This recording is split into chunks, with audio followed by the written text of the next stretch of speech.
22 तारीख के हमले के जवाब में हमने 22 मिनट में आतंकियों के 9 सबसे बड़े ठिकाने तबाह कर दिए। देश की सुरक्षा और अखंडता को सर्वोपरि रखकर प्रधानमंत्री मोदी ने ऑपरेशन सिंदूर की सफलता के बाद तिरंगा यात्रा के दौरान राजस्थान के बीकानेर में आतंकवाद के समूल विनाश की घोषणा करते हुए एक बार फिर अपने दृढ़ संकल्प को प्रकट किया। सभा को संबोधित करते हुए कहा कि देश की सुरक्षा का प्रतीक संप्रभुता का संदेश ऑपरेशन सिंदूर सैन्य सफलता के साथ साथ भारत की रणनीतिक दृढ़ता और आतंकवाद के खिलाफ जीरो टॉलरेंस की पॉलिसी का जीता जागता प्रमाण है, जिसने देशवासियों में सुरक्षा का विश्वास और गहरा किया है। पीएम ने आगे कहा कि ऑपरेशन सिंदूर ने आतंकवाद से निपटने के 3 सूत्र तय किए हैं।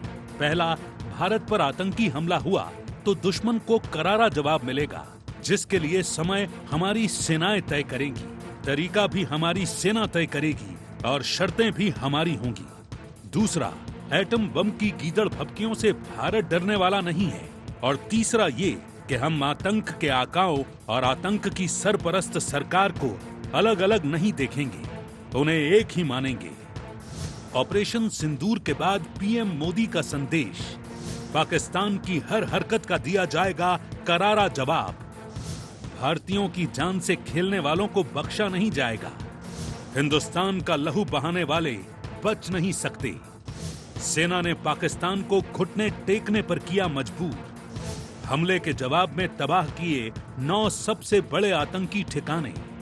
हर आतंकी हमले की कीमत चुकाएगा पाकिस्तान। पाकिस्तान का रहीम यार खान एयरबेस पूरी तरह ध्वस्त। मोदी का दिमाग ठंडा है, ठंडा रहता है, लेकिन मोदी का लहू गर्म होता है। मोदी की नसों में लहू नहीं, गरम सिंदूर बह रहा है। ऑपरेशन सिंदूर का जश्न मनाने और सेना के सम्मान में मध्य प्रदेश बीजेपी भी तिरंगा यात्रा अभियान चला रही है, जिसमें मुख्यमंत्री डॉक्टर मोहन यादव शामिल होकर सेना के शौर्य की जानकारी दे रहे हैं। यात्रा के दौरान सीएम डॉक्टर मोहन यादव ने कहा कि भारत अब आतंकवाद नहीं सहेगा, बल्कि उसे उसी की भाषा में जवाब देगा। ये नया भारत है जो घर में घुसकर मारने की ताकत रखता है। हम किसी को छेड़ते नहीं, लेकिन कोई छेड़ेगा तो भारत छोड़ने वाला नहीं है। ये बदलते दौर की हवा है। घर में घुस के मारने का रिकॉर्ड अब भारत ने बनाया है। वहीं कांग्रेस तिरंगा यात्रा को राजनीति से प्रेरित करार दे रही है और इस अभियान को वोट बैंक के लिए निकाली जा रही एक सुनियोजित यात्रा बता रही है। राजनीतिक पार्टियां देश के शौर्य को, सैनिकों के पराक्रम को, हमारे बहादुरों की जो है शहादत को अगर जो है वोट के लिए बेचने पे आमादा हो जाएं, जो वोटों के लिए किया जा रहा है। तिरंगा यात्रा एकता, अखंडता और अस्मिता के साथ साथ देश के लोकतंत्र और विविधता को एक सूत्र में पिरोने का उत्सव भी है। ऑपरेशन सिंदूर इस बात को सिद्ध करता है कि नई सदी का नया भारत सिर्फ एक नारा नहीं, बल्कि वास्तविकता है। पीएम मोदी का बीकानेर में दिया भाषण भारत की राष्ट्रीय सुरक्षा नीति का नया घोषणा पत्र है। तिरंगा यात्रा राष्ट्रवाद की चेतना को जन जन तक पहुंचाने का सुनियोजित प्रयास है। वहीं विपक्ष आतंकवाद के खिलाफ कार्यवाही को लेकर बीजेपी पर आरोप लगाता रहा है। ऐसे में ऑपरेशन सिंदूर की सफलता उसके लिए एक चुनौती है। आने वाले समय में देखने वाली बात ये होगी कि कांग्रेस इस अभियान का सामना कैसे करेगी। Bureau report, IND 24।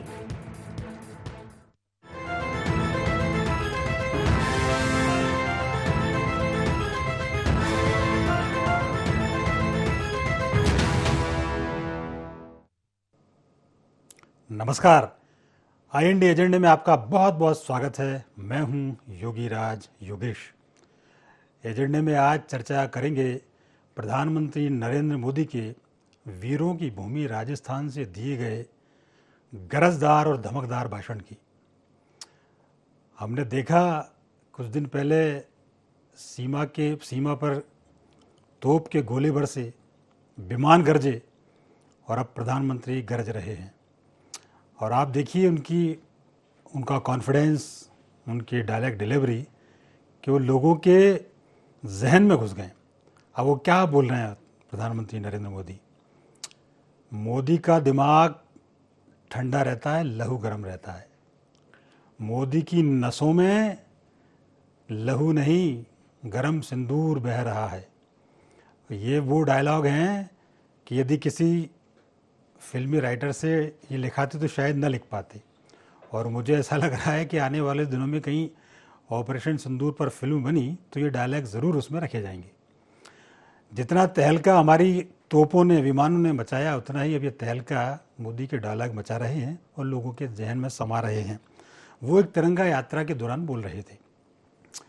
अब आप ये देखिए कि उनके भाषण पर, उनके डायलॉग पर तिरंगा यात्रा को लेकर विपक्ष सवाल उठा रहा है।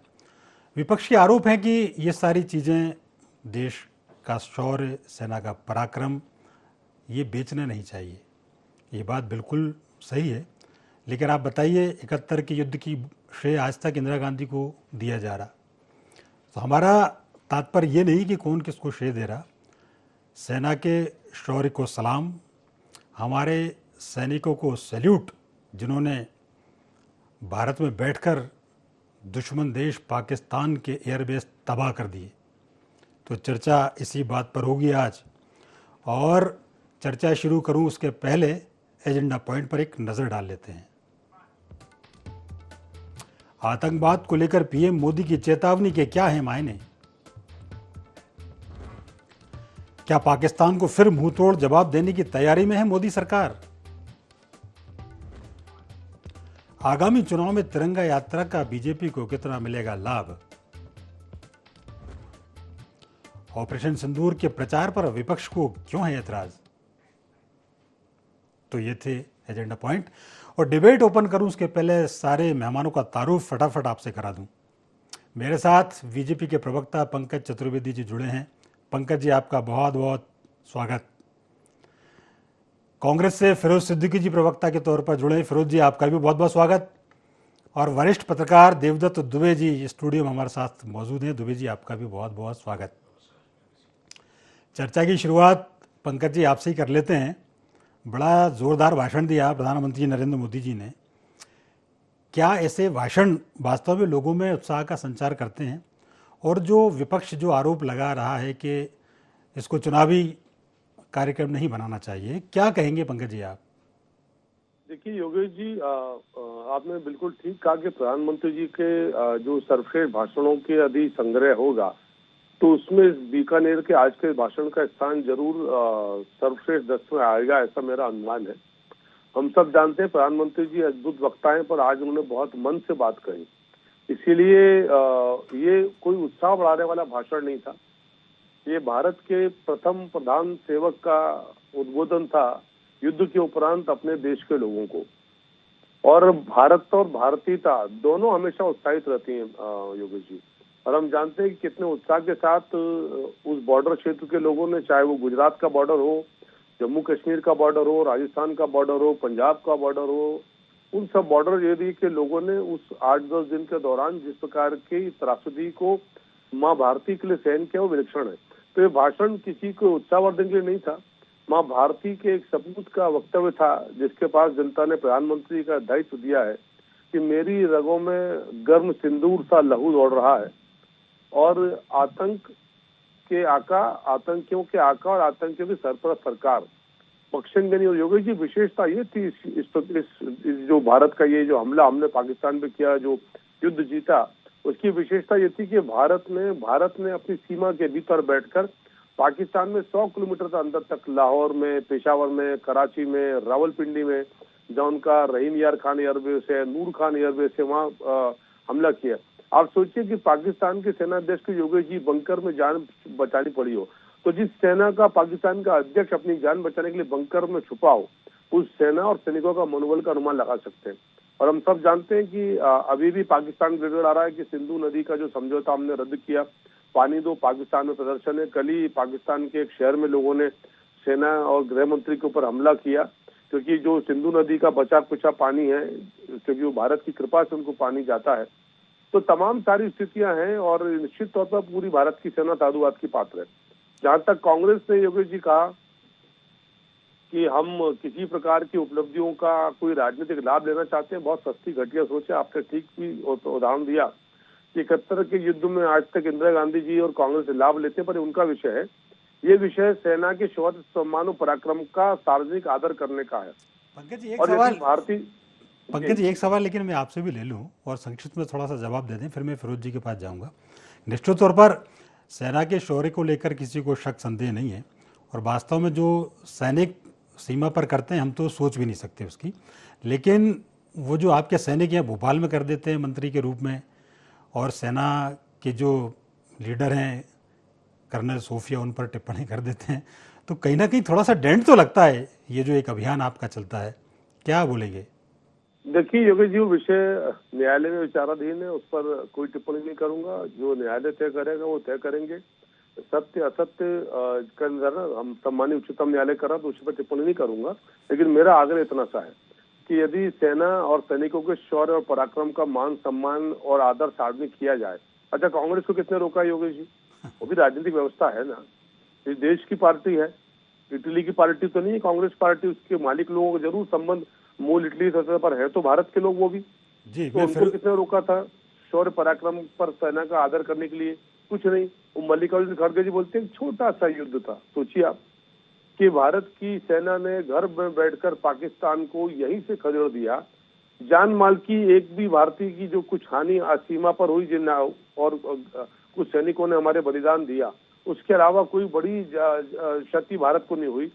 भारत की सीमा में पाकिस्तान की एक मिसाइल, एक विमान, एक सैनिक कुछ प्रवेश नहीं कर पाया और ये कह रहे हैं कि छोटा। बिल्कुल, एक बात बिल्कुल सही है पंकज जी। इस पूरे अभियान में आप ये देखिए कितना पिन पॉइंट अटैक हुआ है कि आसपास की बिल्डिंग खड़ी रही और जहाँ अटैक किया था वो जो मदरसे हैं वो तबाह हुआ है, वो एयरबेस तबाह हुआ है। तो ये सेना की एक्यूरेसी का एक उदाहरण है। और आप ये देखिए आने वाले दिनों में जो इजराइल, जो टर्की, जिनका सक्सेस रेट 86 के आसपास था, भारत का 100% हुआ, कोई कैजुअलिटी नहीं। तो इसमें तो कोई दो राय नहीं कि ये बहुत गजब का हमला भारत की सेना ने किया, इसलिए सब हम सलाम करते हैं भारत के सेना के शौर्य को, पराक्रम को। फिरोज जी, मैं आपकी तरफ आ रहा हूँ और आपसे यही जानना चाह रहे हैं फिरोज जी, क्या ये जो प्रधानमंत्री का भाषण को लेकर एक तो आपका क्या व्यू है, और दूसरा बार बार ये जो आरोप लगते हैं, बार बार सवाल उठाए जाते हैं आपकी तरफ से भी, पंकज जी ने भी कहा कि बहुत छोटा सा युद्ध था। मेरा तो ये मानना रहता है कि युद्ध कभी छोटे बड़े नहीं होते, खतरा उतना ही रहता है जितना बहुत छोटे से झगड़े में हो। तो इनको लेकर आप क्या कहेंगे, कैसा देखते हैं इसको? दरअसल दिक्कत ये है कि इस देश के जो प्रधानमंत्री हैं वो संविधान की इज्जत नहीं करते, और जब संविधान का आदमी सम्मान नहीं करता तो ना तो वो संसद में आता है, ना ही वो है ना, उन्होंने आज तक कभी मीडिया को के प्रधानमंत्री ये भाषण देते हैं सिर्फ, ये सवालों के जवाब नहीं देते। उनके विदेश मंत्री ने मुखबिरी की पाकिस्तान की, और हुआ उसका नतीजा ये हुआ कि हमारे सेना ने जो अदम्य शौर्य का और अदम्य साहस का परिचय दिया, जो परिणाम निकलने थे वो परिणाम नहीं निकले। और हम 22 अप्रैल को पहलगाम में जहां खड़े थे हम वहीं खड़े रहे। हम भी कहते हैं ना कि सेना ने बहुत अदम्य साहस का परिचय दिया, सेना बहुत बहादुरी से लड़ी, तो फिर सीज फायर क्यों किया? हम सवाल यही पूछ रहे हैं। और फिर आपके विदेश मंत्री पीछे से आते हैं। नहीं, हाँ जी, ये बोलिए सवाल तो भारतीय जनता पार्टी खड़ी कर रही है ना, हम थोड़ी कर रहे हैं ये खड़े जी, बोलिए। तो भारतीय जनता पार्टी खड़ी कर रही है। अब एक नई बात आ रही है कि डीजीएमओ ने जो था, एक डीजीएमओ ने दूसरे डीजीएमओ को फोन किया। ये सारी जलेबियां जो है ये भारतीय जनता पार्टी बना रही है। कांग्रेस ने तो सीधा हमने तो सीधा कह दिया था सबक सिखाइए, और ये युद्ध जो होना चाहिए, ये युद्ध दमदारी से युद्ध होना चाहिए।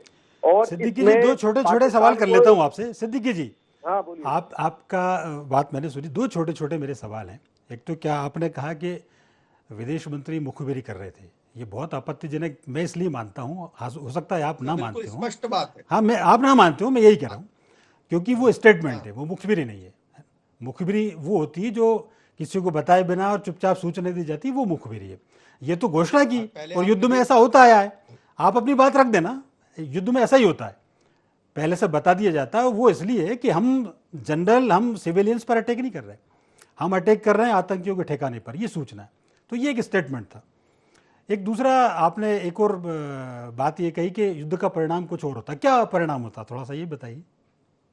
नहीं होता, हम लोगों ने कहा था, पूरे ऑल पार्टी मीटिंग हुई थी, सर्वदलीय बैठक में यह तय किया गया था कि पाकिस्तान को बिल्कुल सिखाया जाएगा, वो जो सबक उसको जिंदगी भर याद रहेगा।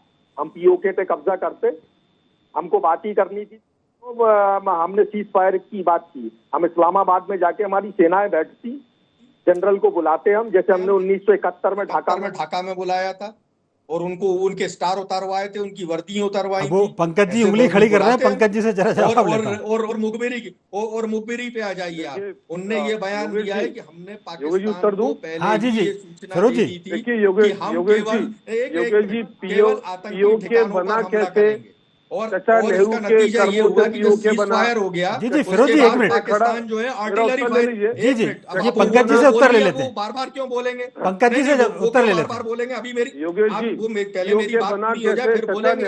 और सीज़फायर होने के बाद पंकज जी एक मिनट, पंकज जी एक सेकंड चुप करा लीजिए क्या ना भाई। हाँ फिरोज जी आप अपनी बात 30 सेकंड में पूरी कर ले, फिर मैं पंकज जी के पास जाता हूँ।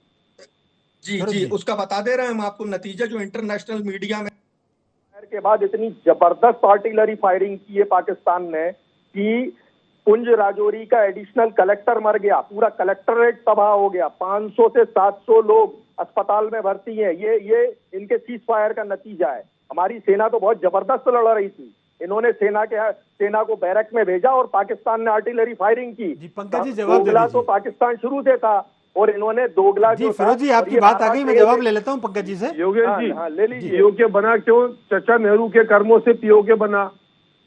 कश्मीर का मुद्दा यूनाइटेड नेशन क्यों गया? चचा नेहरू के कर्मों से गया। तिब्बत के मामले में चीन का समर्थन किसने किया? चचा नेहरू ने किया। अक्साई चीन किसने दिया? चचा नेहरू ने दिया। और 71 में तो भारत की सेना पहुंच गई थी पाकिस्तान के भीतर, तब क्यों वापिस आए? 90,000 सैनिकों का सरेंडर था पाकिस्तान का, हमारे 250 सैनिक छोड़ दिए, जो पाकिस्तान की जेलों में हमारे वीर सैनिक जिनका बलिदान हो गया। तब कहाँ थी इंदिरा गांधी? और आज जिस बांग्लादेश को बनाया उसकी क्या स्थिति हुई? तब कहाँ थी इंदिरा गांधी?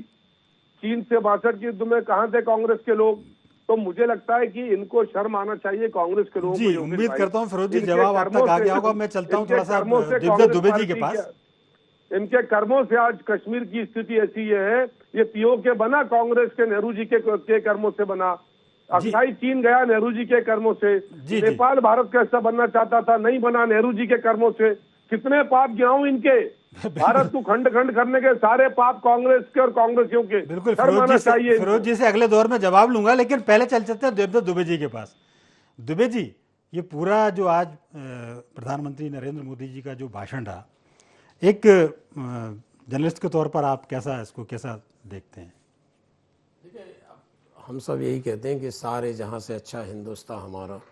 अब बहुत सारी चीज़ों में राजनीतिक मतभेद हो सकते हैं, बहुत सारी चीज़ों में अपने अपने विचार हो सकते हैं और देश के अंदर अपने सब आरोप प्रत्यारोप कर सकते हैं, लेकिन जब हम दुनिया से लड़ते हैं तो हमें लगता है कि हमारा नेतृत्व, हमारा देश, हमारी सेना दुनिया से बेहतर है।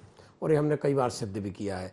देश काल परिस्थिति के हिसाब से जो भी नेतृत्व रहा है, चाहे नेहरू जी का हो, इंदिरा जी का हो, अटल जी का हो या अभी मोदी जी का हो, सब वो नेतृत्व पूरी विश्व की परिस्थितियों के अनुसार निर्णय लेते हैं।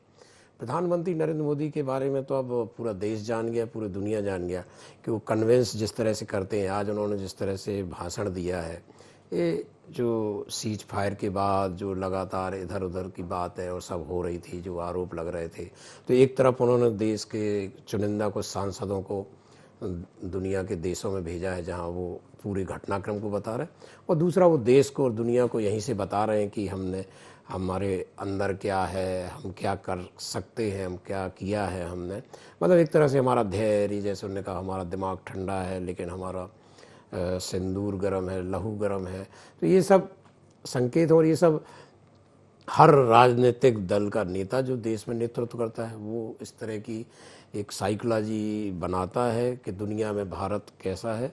और कई अवसर आ चुके जब दुनिया को सिद्ध कर चुका है कि भारत बेहतर है, भारत में जो विश्व बंधुत्व की भावना है वो उसको अपनाता है। वो कभी आक्रमण पहले से तो कभी करता नहीं। किसी देश का कोई बता दे कि भारत ने कभी पहले से कोई आक्रमण किया या कहीं हमने आतंकवादी भेजा हो किसी को डिस्टर्ब करने के लिए। हाँ, ऐसे हजारों लाखों उदाहरण हैं जब हमने दुनिया के देशों की मदद की है, चाहे वो भूकंप के समय, बाढ़ के समय या जो भी आपदा आई। कोरोना काल में हमने बहुत मदद की कई देशों की। तो हम तो एक जो हमारा नेचर है, हमारी जो प्रकृति है वो हमारी अध्यात्म की है। थोड़ी सी हम दया, प्रेम, करुणा, सहिष्णुता जो गुण हैं वो समाज में भी है, देशवासियों में भी है, वही नेतृत्व में है। तो लेकिन जब कोई अटैक करता, छेड़ता तो फिर भारत उसका जवाब देता है। ये हमेशा से होता है।